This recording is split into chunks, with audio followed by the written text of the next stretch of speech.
let's bring in our first guest for today. Baka he can also weigh in na si Yes. UP Los Baños Professor Antonio Contreras. Sir, magandang hapon, Professor Contreras, and thank you for joining us this afternoon.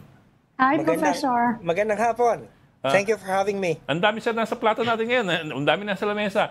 Among them, Oo nga itong eh. nangyari kahapon sa Kuala Lumpur, that's one. The other thing, of course, is yung post nga ninyo that you find agreement with the Adolfo Ascuna and Dean Tony Labiña doon sa nangyari na remand nga, pero it's also a plus. It's both a plus and a minus, I Tuloy-tuloy pa suppose, rin, in no? both ways.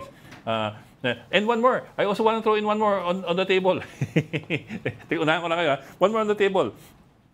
Di ba, the first demand of unang order ng Senado, ng Senate Impeachment Court is a certification that the 19th Congress did everything constitutionally, which they gave already with the resolution 2346 nung isang gabi. But the second order ng Senate Impeachment Court is for the 20th Congress to give an assurance na it is still interested in pursuing the impeachment.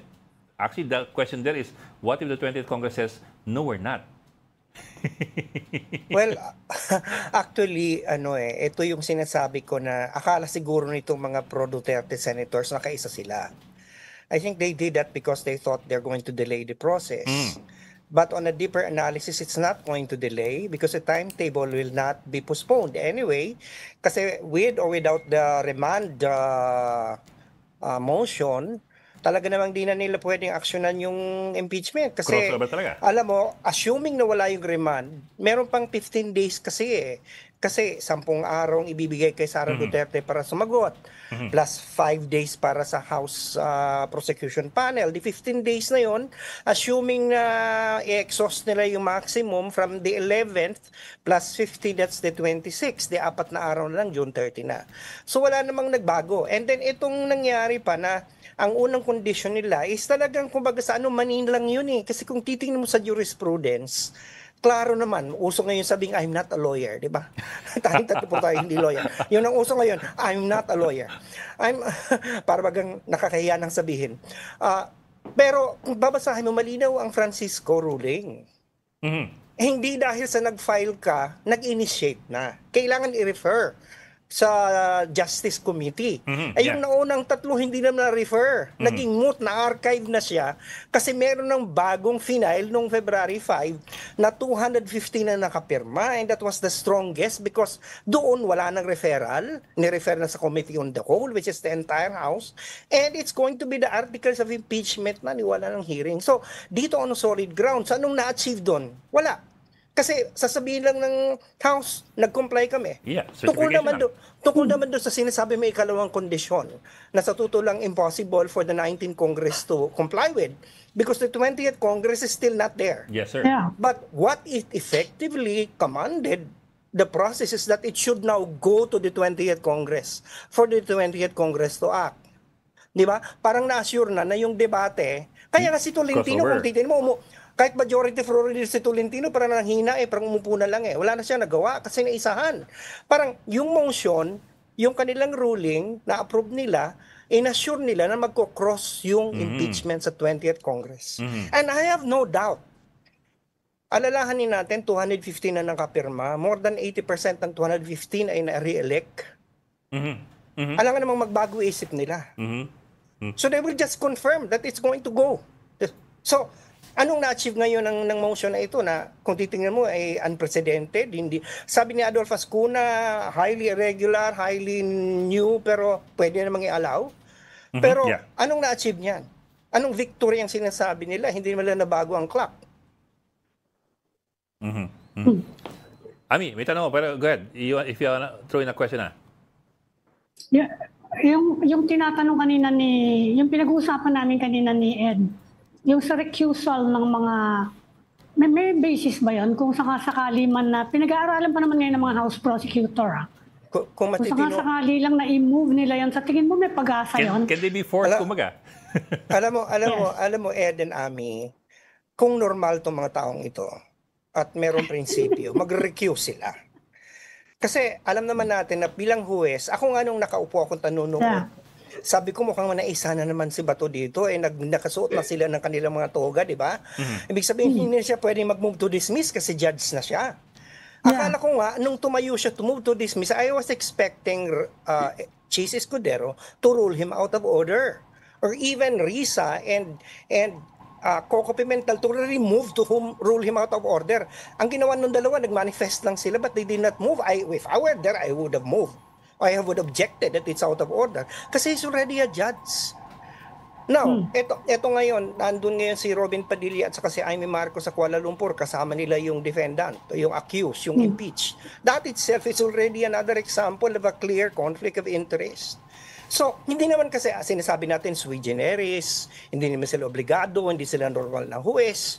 Pero sabi ko nga, alam mo naman, maaring magbago ang justification, pero ang palabra di honor, ang delikadesa, ang prudence, meron tayong pamantayan dyan.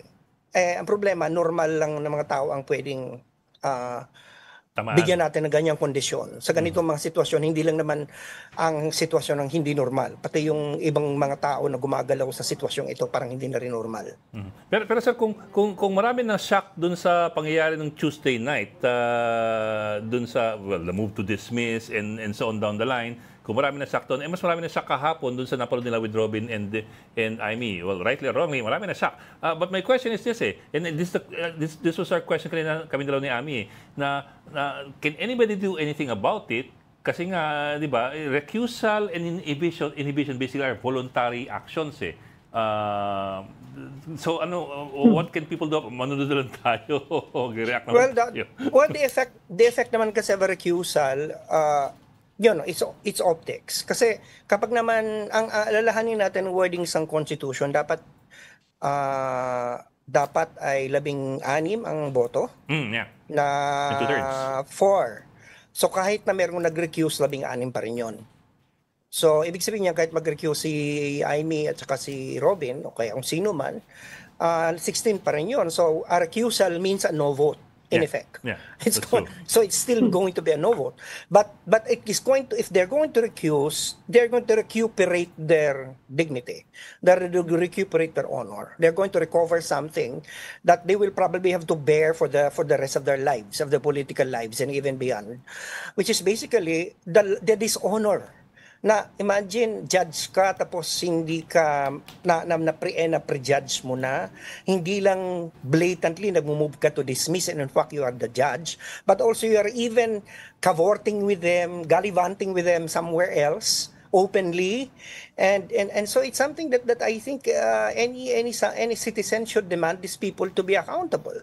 Now, of course, it's going to always go to a shame campaign for them. I don't know whether it's going to work, but the practical implication of this in the impeachment is that it's not going to make anyone difference, except that their absence would probably make our lives easier.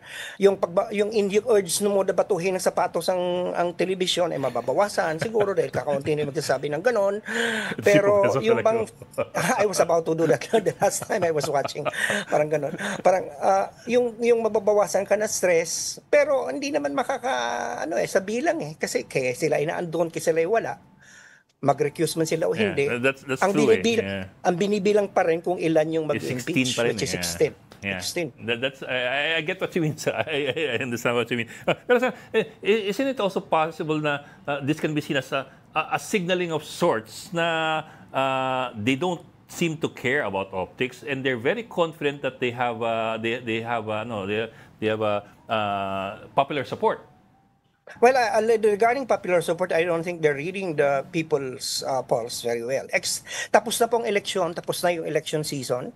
Iba na nga season ngayon, pinag-uusapan ng impeachment. And ako, gut feel ko lang, mukhang natatalo sila pagdating sa optical wars. Kasi ang tao ang nakikita yung garapalan, ang nakikita yung pagtatago. Alalahanin natin 8 out of 10 or 9 out of 10, depending which survey firm you're using, would like the impeachment process to proceed. That's an overwhelming majority. Ngayon, kung sila kinukontra nila yon, nagtatanong ang tao, at kung talaga namang malakas ang kaso ni Sara, magagaling kanyang abogado, meron na silang number para hindi ma-impeach ito at hindi ma-convict, bakit ayaw nilang palabasin ang ebidensya? May tinatago. Yan ang mga kausap ko sa ordinaryong mamamayan yan ang nagigets nila Na parang, kung madali naman palang wala naman lang kasalanan, ba't hindi sagutin? Yun ang sagot ng mga tao. Kasi the more na itago nila yan, it's not going to end. Even if they're successful in killing the impeachment, it's not going to end. Those who say that this is a divisive exercise, the country will not heal if Sara is acquitted. In fact, it's going to further drive the wounds, the division. Because, kumaga sa relasyon, walang closure. Patuloy tayo matotraumatize. Hindi ka maka-move on dito kasi walang closure ang kaso. At sino masasaktan dito? Di siyempre yung na-impeach. Kasi tama nga naman yung argumento. Once na-impeach ka, meron ng cloud of doubt. Kumbaga sa meron ng probable cause na sa'yo. Hindi ka naman na-acquit because you are innocent. You have been acquitted because of technicality. People know that. People are not stupid. Professor, doon pa rin sa doon sa nangyari sa Kuala Lumpur. Sa tingin niyo seryoso si Senator Robin Hood about the another Duterte Marcos tandem? Baliktad nga lang yung presidente ngayon yung Duterte. Well, they can go ahead and have their black campaign, di ba? Itim ang kulay ng Pilipinas para sa kanila. So they can do that, but as to whether it's going to win, that's something else. Many things can happen from now until 2028. Ang nakakaano lang dito, natin pag-usapan natin yung sinabi ni Sara Duterte na parang nasa tight leash daw, ang ginamit niyang word. Nasa tight leash niya daw si Aimee Marcos. Siya. Parang hinuhold niya hostage because parang ransom niya kailangan ipauwi si... Kailangan bumalik. That's very significant kasi ibig sabihin niyan, they are blackmailing the senator. Mayroong pang-blackmail Parang ransom. Ang tanong dito, di ba, ano nangyayari ba sa kidnapping kapag yung ransom hindi na ibayad? Di ba may ginagawa sa hostage? Anong gagawin ng mga Duterte? Pero sa tingin mo, it's a serious alliance kasi yung mga kapatid ni Sara Duterte they have openly said na ayaw na nila sa mga Marcoses And even the partner of Rodrigo Duterte, sila Hanilet, alam naman natin na yung tropang yan, they were never in favor of after the fallout of the unity ayaw na talaga nila dun sa mga Marcos, including Aimee. Dahil tinatanong sila specifically about her. Well, ayaw nila, alam naman natin yun. So anong tingin niyo dito sa alliance na to? Simple lang ang masasabi ko dyan. Huwag na natin seryosohin ang sinasabi ni Robin Padilla. Whatever comes out of him, we don't take it seriously, because, it's probably what he just wants. Paano mo siseryosohin ng isang senador na ang nagkikipagkape sa isang standee sa The Hague, sa isang karton?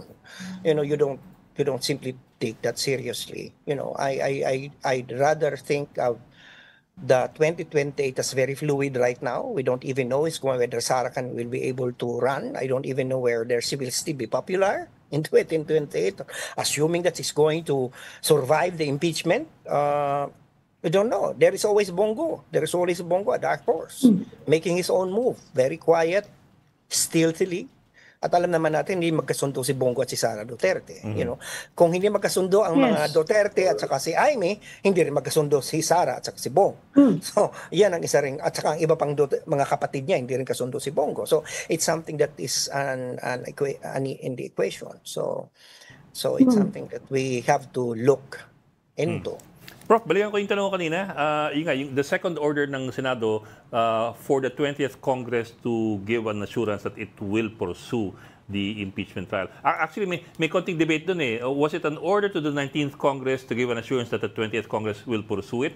Or was it an order to the 20th Congress, which will convene on the 20th of July to give an assurance that it is going to pursue it? If it's the second one, if it's an order to the 20th Congress in the future on July 28 to give an assurance that it will pursue the impeachment case, what if the 20th Congress says na wag na lang kaya kasi mukhang malakas tong kalaban. I make reference to that because of the results of the elections. I know most of sabi nga ninyo, malamang most of those who signed the impeachment complaint probably got re-elected in Congress kasi the elections were in the local level Pero nationally, umarangkada ulit yung mga Dutertes. I mean, you saw the Senate results. So baka mamaya they're also watching that and making tansya kung sino yung lumalamang. Alam mo naman how politicians are. Kakabit yan kung kanino mukhang panalo. Well, actually, they don't have that much time to wait because they have to make a decision as soon as the Congress convenes in July 28th, and that's still fresh. The 2028 is still a long way from now. The president may not be a re-electionist, but he's not a lame duck. He can still wield enormous power. So I'm sure nagbibilang pa rin sila. And I know with this kind of situation right now, of course, Ed, you have to understand, when we say that the Dutertes had a runaway victory, I don't think that's accurate. Hindi naman ganoon kalaki ang victory nila nung ano. Ang nagpanalo kay Bongo hindi ang DDS. Ang nagpanalo kay Bongo lahat ng tao dahil sa kanyang malasakit center. You have to understand that. And then De La Rosa won because he's a re-electionist, not because he's if you look at the map, the electoral map, the Duterte candidates lost miserably outside Mindanao. So it's not good to say that they are on. And then even in Mindanao, their candidates lost. Piñol lost. Pantaleon Alvarez lost. The outside Davao City, all the other Davaos, yung kanilang mga kaalyansa hindi naman nanalo. Mas nanalo pa nga yung kaalyansa nila Romualdez. So I think it's still very fluid. Yes, sir. Yes, sir. And if I'm going to make a gamble, if I'm a congressman, I'd rather stay with the status quo right now. And then play my game later na. Papakiramdaman ko yan. Pero sa ngayon, they have to understand that the electorate is very, very volatile right now. And the electorate, the feelings about the impeachment is very raw. I think sa ngayon, nabaligtad ang dynamics. Ang eleksyon, mabilis na wala sa mga tao, sa consciousness. Ang pinag-uusapan na ngayon, impeachment. Wala na tayo doon sa kampihan sa eleksyon eh. Ang pinag-usapan ngayon, yung mga tao gustong malaman ano ba talaga ang nangyari. Tama ba talaga yung aklegasyon kay Sara Duterte?